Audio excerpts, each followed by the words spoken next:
Hi friends, this is Prashant. Today we'll start with part D of lens. That is, first topic of this is magnifying power, right? Now this magnifying power is denoted by letter M. So it is have a formula M is equal to 1 plus D upon F. Magnifying power का formula is 1 plus D upon F, where this D is called least distance of distinct vision, which is least distance of distinct vision, which is 25 centimeter for normal human being. It is how much? 25 centimeter, fixed value. And F is the focal length, right? This is F is the focal.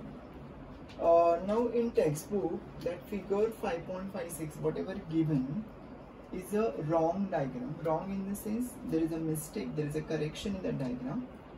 The image A dash B dash, right? Dekho, this object is placed between, where is the object? Dekho, this is was a lens, right? This is the principal axis. Now this is your F1, this is 2F1. Object is placed here, right? This is AB is my object. This is my F2. This is the first incident ray, second will go like this, and it will taken in backward direction, right? Second ray will pass through O, right?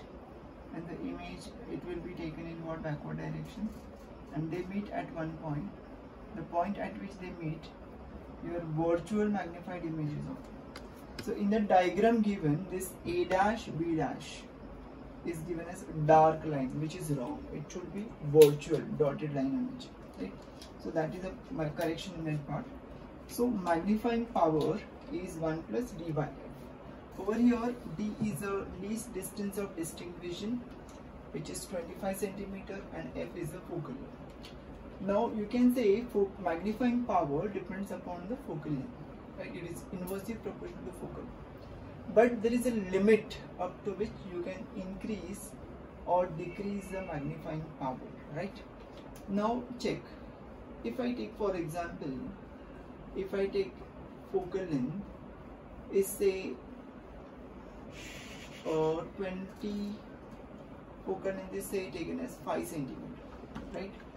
So what is magnifying power? M is 1 plus D by F, right? So which is equal to 1 plus D is 25 upon 5. This is 1 plus 5, that comes out to be 6. Now if I take focal length is say 100 centimeter.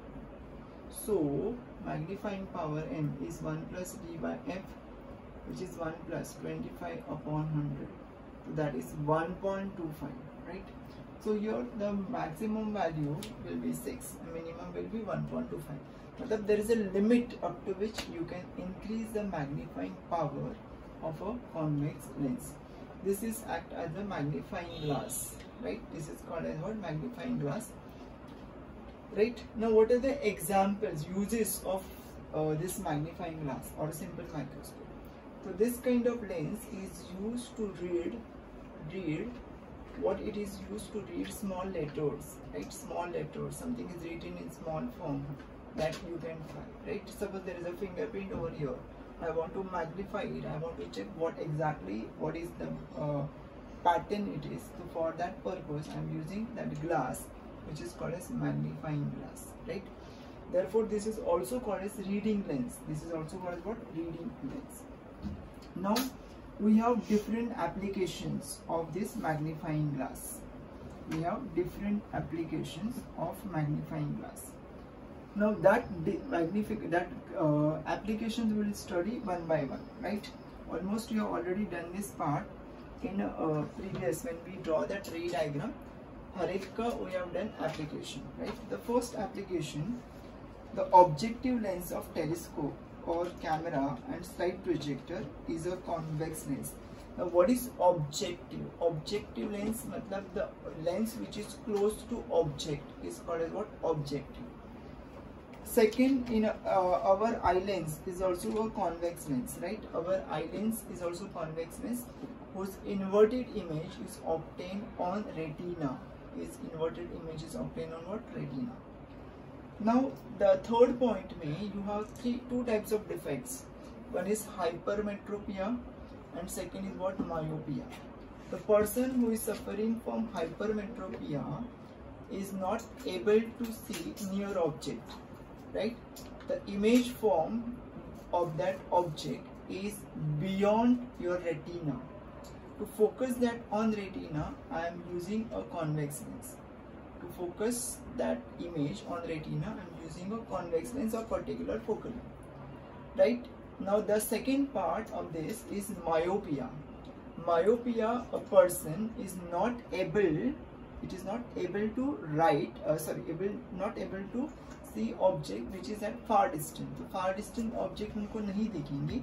They are called as myopia. That persons are called myopic person. So to that myopic person, we have to use a concave lens. We have to use a concave lens. That concave lens will form the image. अच्छा, इसमें क्या होता है कि the image formed by that object is in front of retina. It is formed in front of retina.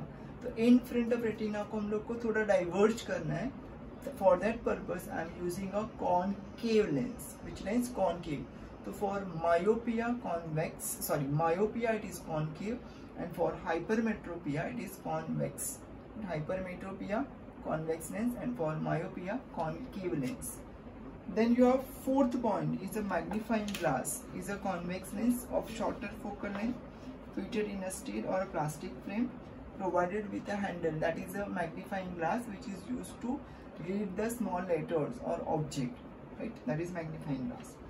It is used in collimator of spectroscope. What is collimator? This is the fifth case of convex lens. When the object is at f1, your magnified image is obtained, right? Parallel beam of light is obtained. So that was application collimator of spectroscope. Collimator is a collector. Spectroscope is a device used to study spectrum, in which you should get a parallel beam of light. That parallel beam of light can be obtained with the help of this arrangement. That is called collimator. Then concave lens is used as a eye lens in Galilean telescope. Now this is the first case of concave lens. The use of concave lens इसमें first था, that is it will act as a eye lens which is close to eye in a Galilean telescope. It is what? Galilean telescope. Then seventh, single convex lens usually form a colored or blur image due to chromatic aberration. Now just check. This is your ordinary lens. This is the principal axis. Suppose I am taking a point object. So from this point object I should get a point image, but instead of getting point image I am getting a color blur patch of light.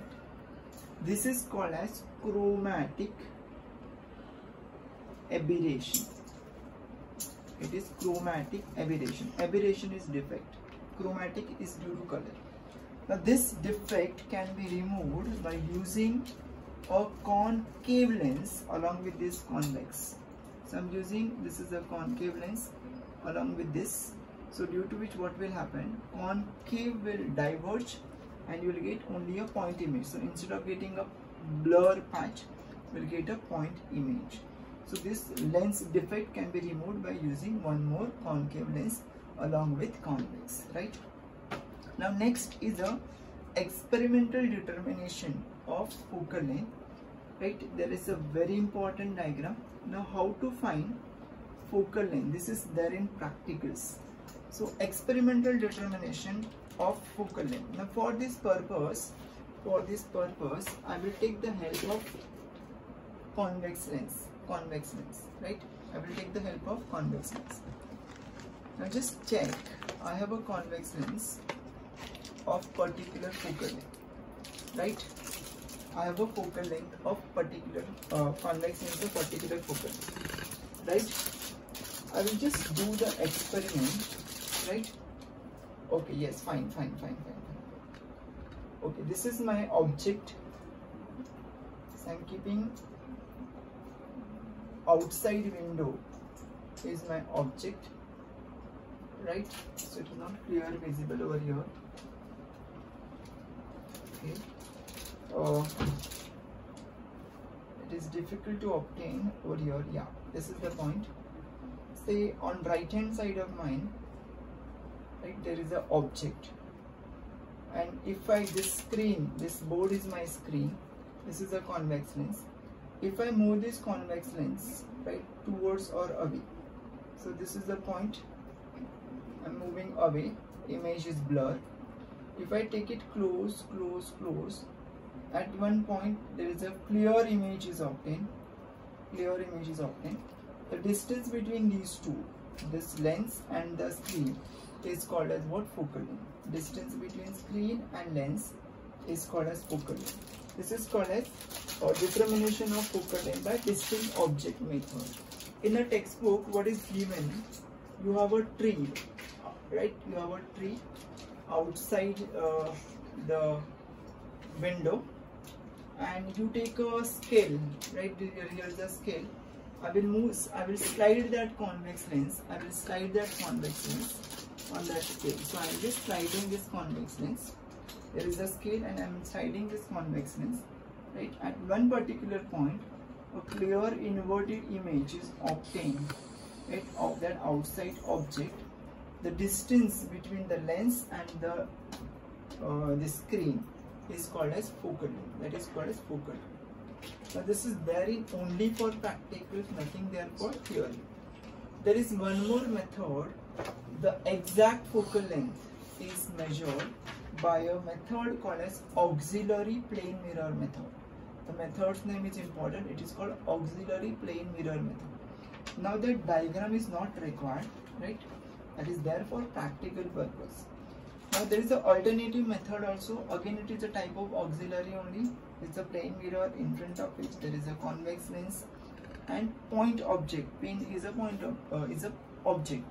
Uska inverted image is obtained at same place. That is what auxiliary plane mirror method. Right? Then there are two methods to determine whether the lens is convex or concave. So there are two methods. One is touching method and second is without touching. So if you touch convex lens, so it is thick at the middle and it is thin at periphery. It is thick at middle and it is thin at periphery. So this is the structure of convex lens. It is thick at middle and it is thin at periphery. That is convex lens. क्या बोलते हैं इसको? Convex. In case of concave, what is there? In case of concave, it is thin at middle and it is thick at periphery. At edges, it is thick and it is thin at middle. Right? That is a concave lens. अच्छा, अभी without touching रहेगा or without touching method. If the object, if you have a printed page, if you move that lens, if the image become magnified, it is a convex, and if the image become diminished, it is called as virtual. It is called as concave lens. If it is magnified, it is convex, and it is diminished, it is called as concave. Now second method is distant object method.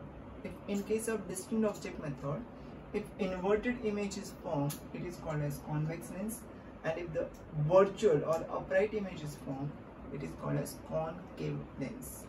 Now that's it for this video. Thank you so much.